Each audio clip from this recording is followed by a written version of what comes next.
तर आज आहे मार्गशीर्ष महिन्यातला 3रा गुरुवार. त्यांनी संध्याकाळी चांगली दिवाबत्ती वगैरे केली, साफसफाई केली, झाडू वगैरे मारलं. तर बघा आता हिला पण झाडू मारायचा आहे.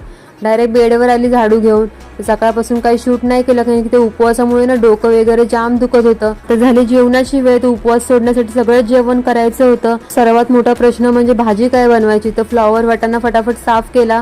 थोडंसं वाटण होतं फ्रीजमध्ये, त्याचंच वाटपाची भाजी करून टाकली आणि डाळ भात एका साईडला लावला कुकरमध्ये. तोपर्यंत मग नंतर चपात्या करून घेतल्या. तर उपवास वगैरे सोडण्यासाठी एकदम सुकी भाजी पण नको वाटते म्हणून थोडी ग्रेव्हीच बनवली होती. नंतर आता इथे घेतला लसूण सोलण्यासाठी. थोडा टाइम होता भाजी होईपर्यंत, तर म्हणला 1-2 दिवसाचा लसूण सोलून ठेवूया. पण भाजी पण छान अशी रेडी झाली. मग उपवास असल्यामुळे खूप भूक लागली होती. मग 9:30ला जेवण करून घेतलं. मी पण जेवली. साईदण्याला पण थोडंसं भरून घेतला वरण भात वगैरे. खेळत होती तोपर्यंत मग जेवली. भांडी वगैरे सगळी घासून घेतली. किचन साफ केल्यानंतर मग तिला झोपवली. बघा कशी झोपली. असा होता आजचा दिवस. भेटूया पुढच्या एका छानशा ब्लॉग मध्ये. तोपर्यंत बाय.